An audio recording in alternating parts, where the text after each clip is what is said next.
जय हिंद दोस्तों। मैं नितेश मेहता आज 10th क्लास के सिविक्स का सत्ता की साझेदारी पावर शेयरिंग का दूसरा पार्ट का वीडियो लेके आया हूँ। पहले पार्ट में हम लोगों ने वहाँ की सरकार के बारे में देखा, बेल्जियम के बारे में और उसकी राजधानी ब्रुसेल्स के बारे में, कैसे वहाँ की लोकतांत्रिक व्यवस्था चरमरा गई थी। फिर वहाँ की सरकार ने बड़े कठोर डिसीजन लेके सारे प्रजा को अपनी ओर फिर से मिला लिया। तो आइए, जैसा कि पिछले वीडियो में मैंने कहा था कि नेक्स्ट वीडियो में हम श्रीलंका के बारे में देखेंगे, तो आइए आज हम लोग श्रीलंका के बारे में देखते हैं। श्रीलंका आपको पता होगा, जो कि भारत से केरल जो है भारत के एक राज्य, उससे थोड़े से डिस्टेंस पे है, थोड़े से किलोमीटर की डिस्टेंस पे है। श्रीलंका आज़ाद हुआ था 1948 में। जैसे कि भारत आज़ाद हुआ था 1947 में, श्रीलंका भी आज़ाद हुआ था 1948 में। अब यहाँ की लोकतांत्रिक व्यवस्था को जब हम लोग देखते हैं तो यहाँ भी बहुत सारा असंतोष व्यक्तियों के बीच उत्पन्न हो गया था। जब श्रीलंका आज़ाद हुआ या जब श्रीलंका स्वतंत्र हुआ, वहाँ की आबादी कुछ इस प्रकार से रेशियो थी। नंबर 1 पे थे सिंहाली, जो पूरी आबादी के 74% थे। फिर आते हैं दूसरे नंबर पे तमिल, जो कि 18% थे। और तीसरे नंबर पे आते हैं ईसाई क्रिश्चियन, जो कि 7% हुआ करते थे। जितने सिंहाली थे, जिनकी जनसंख्या पूरे जनसंख्या की 74% थी, वो बौद्ध धर्म का पालन करते थे। कौन से धर्म का पालन करते थे? बौद्ध धर्म का। वो बुद्धिस्ट थे। उसके बाद जो तमिल आते हैं, जो 18% होते थे, उनमें से 13% तमिल जो थे वो श्रीलंका के थे, और शेष के 5% जो तमिल थे वो इंडिया के थे। वो उपनिवेशी काल में जब भारत से मजदूरों को श्रीलंका ले जाया जाता था मजदूरी के लिए, तो उस वक्त के उनके जो परिजन थे वो थे। और ये 18% जो तमिल बोलने वाले लोग थे, ये इनमें हिंदू और मुस्लिम दोनों समुदाय के लोग थे।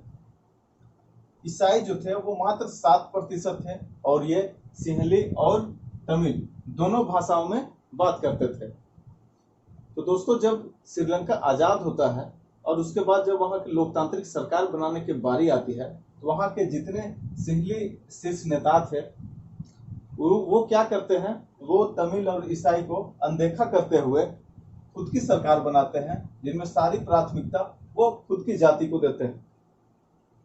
जैसे सरकारी सुविधा या शिक्षा का विभाग हो।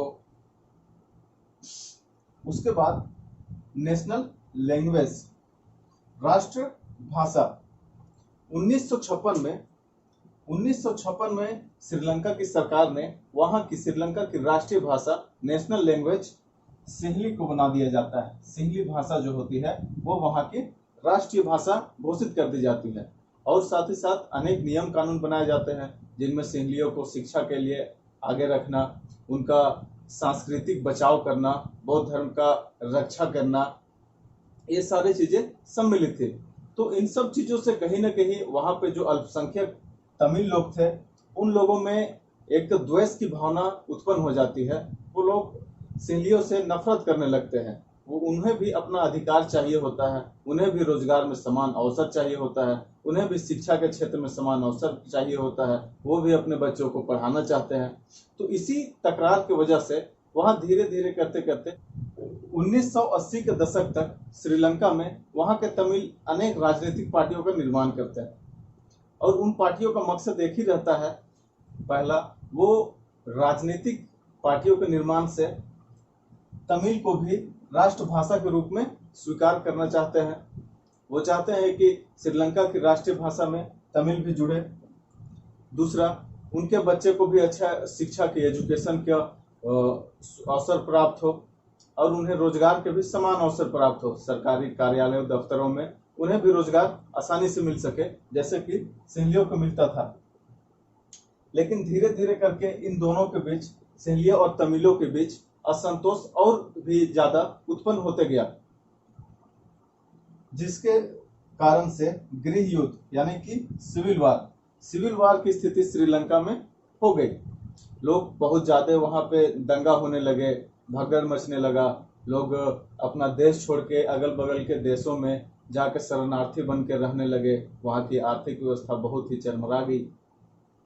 श्रीलंका को जिस तरीके से हमने देखा कि बेल्जियम में अपने लोगों के लिए वहां की लोकतांत्रिक सरकार ने एक अच्छा निर्णय लिया, जिसके वजह से वहां के लोग सकुशल मंगल वहां पे रहना शुरू किए और वहां सबको मंत्री परिषद में स्थान दिया गया, एक अलग से भाषा के आधार पर और जाति से रिलेटेड और आपका संस्कृति को लेके वहां पे एक कम्युनिटी सरकार बनाई गई। लेकिन हम देखते हैं कि श्रीलंका में ऐसा कुछ नहीं होने की वजह से यहाँ गृह युद्ध यानी कि सिविल वार की स्थिति उत्पन्न हो गई। अब वहां बहुत सारे लोगों को कठिनाइयों का सामना करना पड़ा। ये आप लोग नोट कर लेंगे। अभी तक आप लोगों ने बेल्जियम और श्रीलंका दोनों देशों के लोकतांत्रिक व्यवस्था के बारे में देखा, जिस तरीके से दोनों देश की सरकार ने अपने अपने लोकतंत्र में उत्पन्न हुए इस कठोर समस्या का निपटारा किया। एक में गृह युद्ध शुरू हो गया तो एक जगह इसका शांतिपूर्वक निपटारा किया गया। अभी तक आप लोगों की क्या राय है? क्या सत्ता में साझेदारी होनी चाहिए? क्या पावर शेयरिंग सही है? और अगर हाँ तो इसके दो रीजन हैं इसके होने के पीछे। एक रीजन पहला ये आता है युक्तिपरक, रेशनल लॉजिक, युक्तिपरक तर्क, और दूसरा हम लोग देखते हैं नैतिक तर्क, मोरल लॉजिक। पहले हम लोग फर्स्ट नंबर पर देखते हैं युक्तिपरक, रेशनल लॉजिक। कोई भी सरकार जो है वो कभी नहीं चाहेगी कि जहां वो शासन कर रही हो वहां की राजनीतिक अस्थिरता गड़बड़ाए। वहां हर सरकार चाहती है कि लोकतांत्रिक व्यवस्था में जब वो शासन करे वो एक अस्थायी शासक के तौर पर शासन करे। कोई भी लोकतांत्रिक सरकार कभी ये नहीं चाहेगी कि उसके लोकतांत्रिक क्षेत्र में, उसके राष्ट्र में, उसके देश में किसी भी तरीके का हिंसा हो, किसी भी तरीके का भगदड़ मचे, हिंसा हो, लोगों को पलायन करना पड़े या उस देश को आर्थिक समस्या का से जूझना पड़े। ये दो चीजें। तीसरी ये है कि कोई भी राजनीतिक पार्टी कभी ये नहीं चाहेगी कि उसके और दूसरे राजनीतिक पार्टी के बीच में कभी भी टकराव उत्पन्न हो। वो हमेशा चाहेगी कि अगर मैं शासन कर रहा हूं या हमारी पार्टी शासन कर रही है तो हम स्मूथली, बड़े ही आराम से शासन करते हुए चले। ये हो गया युक्तिपरक। एक राजनेता के तौर पे इस सोच को आप ज्यादा सराह सकते हैं। उसके बाद नैतिक तर्क क्या कहता है हमें? Moral logic. अगर लोकतांत्रिक व्यवस्था है, इसे जरा ध्यान से समझेंगे, ये लॉजिकल हम लोग के लिए ठीक है, राजनीतिक दल के नहीं है, इसीलिए हम लोग के लिए ठीक है। मोरल लॉजिक क्या कहता है कि अगर लोकतांत्रिक सरकार है तो वो जनता के लिए है, वो जनता के द्वारा चुने गए लोग जाएंगे, जनता के द्वारा चुना हुआ जो नेता होगा वो शासन करेगा। तो इसमें हम लोग देख सकते हैं कि जब नैतिक तर्क ये कहेगा कि जब जनता के द्वारा चुना हुआ लोग शासन करना है तो फिर सत्ता की साझेदारी होनी तो अनिवार्य है, वो तो शेयर होना ही चाहिए, पावर जो है वो शेयर होना ही चाहिए, क्योंकि सारे लोग जब मिल के शासन करना चाहते हैं तो हर जगह से नए नए लोगों को आना भी जरूरी है और हर जगह के लोगों को भी आना जरूरी है ताकि हर जगह की समस्या का समाधान हो सके। तभी एक लोकतांत्रिक सरकार जो है वो सफलतापूर्वक चल सकती है। तो अब हम लोग देखेंगे टाइप्स ऑफ पावर शेयरिंग। सत्ता की साझेदारी के रूप कितने प्रकार हो सकते हैं? सत्ता की साझेदारी के अभी तक हम लोग देख चुके हैं कि सत्ता की साझेदारी करना आवश्यक है, लेकिन किन किन चरणों में, कैसी कैसी परिस्थिति जब होगी, कैसे कैसे सिचुएशन जब होगी तो हम लोग सत्ता की साझेदारी के नए नए रूपों को, आयामों को परखेंगे। उसके लिए पहला जो है वो है विधायिका, कार्यपालिका, न्यायपालिका। एक रूप ये भी होता है जिसे हम लोग क्षैतिज विवरण, हॉरिजॉन्टल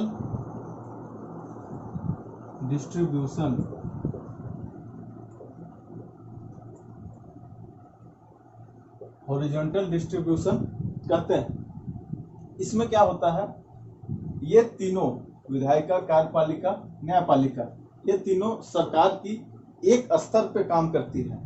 तीनों का लेवल जो होता है वो एक होता है, इसीलिए इसे हम लोग हॉरिजॉन्टल डिस्ट्रीब्यूशन कहते हैं।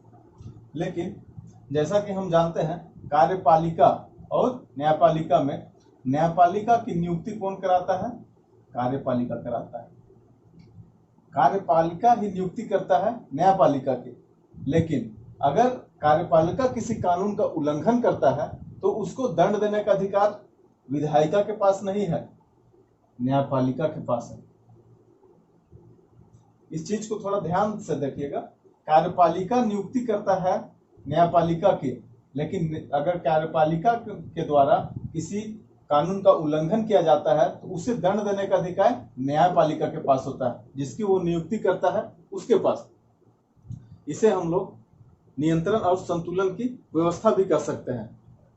नियंत्रण और संतुलन की व्यवस्था, एक ही सरकार के एक ही स्तर पर रह के ये तीनों इस तरीके से कार्य करते हैं, इसीलिए इसे हम हॉरिजॉन्टल डिस्ट्रीब्यूशन, क्षैतिज विवरण कहते हैं। उसके बाद देखेंगे नंबर 2, केंद्र और राज्य सरकार। केंद्र और राज्य सरकार के बीच जितनी शक्तियां होती है, बहुत सारे केंद्र सरकार अपने राज्यों को कुछ कुछ चीजों में छूट दे देते हैं, अपनी शक्तियों का बंटवारा करते हैं, पावर का शेयरिंग करते हैं उनके साथ, ताकि वो एक लोकतांत्रिक देश को, एक लोकतांत्रिक राष्ट्र को अच्छे से चला सके। लेकिन ये जो बंटवारा होता है, ये जो शेयरिंग होता है पावर का, वो वर्टिकल होता है। केंद्र सरकार, राज्य सरकार, स्टेट गवर्नमेंट और सेंट्रल गवर्नमेंट दोनों इस तरीके से होती है। अगर सेंट्रल ऊपर है तो राज्य सरकार जो है वो नीचे रहती है। तो ये जो वितरण है वर्टिकल डिस्ट्रीब्यूशन कहलाएगा, क्योंकि केंद्र सरकार ऊपर में रहती है, राज्य सरकार उससे नीचे कार्य करती है। इसी तरीके से केंद्र सरकार और राज्य सरकार के बीच और भी अनेक तुलना करने योग्य चीजें हैं। जैसे आप लोगों के एरिया में वार्ड पार्षद होंगे, उसके ऊपर मुखिया कार्यरत होंगे।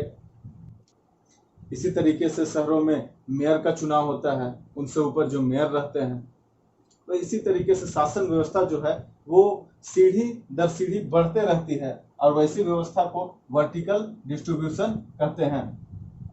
तीसरा पॉइंट, भाषा, धर्म, कमजोर समूह और महिलाओं के लिए, लैंग्वेज के लिए, रिलीजन के लिए, और जो अल्पसंख्यक लोग होते हैं और महिलाओं के लिए, इन लोगों के लिए अगर हमें, आप खुद देखते होंगे हमारा देश में बहुत सारे ऐसे चुनावी क्षेत्र हैं जिन्हें रिजर्व रखा गया है, आरक्षित रखा गया है, कहीं महिलाओं के लिए तो कहीं जो कमजोर वर्ग के लोग हैं उनके लिए।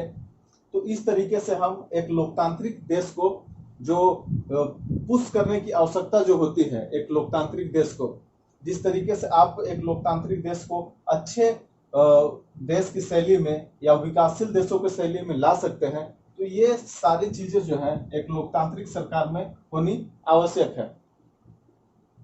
चौथा नंबर पे, पार्टियों की विचारधारा, आइडियोलॉजी। क्या होता है, जब हम लोग देखते हैं कि जब चुनाव आता है तो जरूरी नहीं है कि पहले जो सरकार शासन कर रही हो उसी की पार्टी फिर से शासन करे। हर चुनाव में अलग अलग पार्टियां अलग अलग विचारधारा के साथ, अलग अलग आइडियोलॉजी के साथ आती है, और वो उसमें किसानों का, विद्यार्थियों का, बड़े बड़े व्यवसायियों का, मजदूरों का, सभी लोगों को लेके एक अच्छा सा सुझाव, प्रलोभन, सारा कुछ लेके आती है। और फिर चुनाव के बाद उसी प्रकार से जो जिस पार्टी को ज्यादा वोट प्राप्त होता है वो पार्टी सत्ता में आती है। इसी तरीके से आपका ये चैप्टर पावर शेयरिंग, सत्ता की साझेदारी समाप्त होता है। और फिर भी आप लोगों को कुछ अगर डाउट है तो आप लोग मुझसे पूछ सकते हैं। और अगर आपको ये चैप्टर मेरा पढ़ाना अगर आप लोगों को अच्छा लगा तो वीडियो को सब्सक्राइब और शेयर जरूर करें। धन्यवाद।